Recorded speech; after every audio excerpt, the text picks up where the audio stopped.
మోదీ హయాంలో 2014 నుంచి 2022 మధ్య సంవత్సరాల వారీగా కట్టిన వడ్డీలు 2014-15లో 4,12,044 కట్టారు.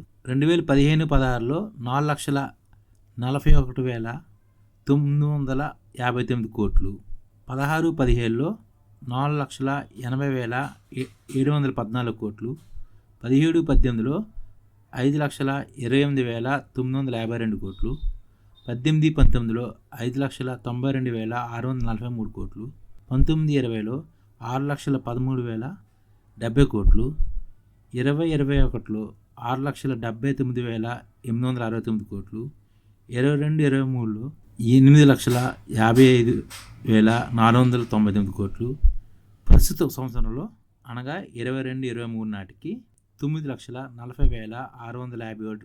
ఈ విధంగా భారతదేశం ప్రతి సంవత్సరం వడ్డీలకే దాదాపుగా సంవత్సరానికి 8 లక్షల కోట్లు ఖర్చు పెడుతుంది.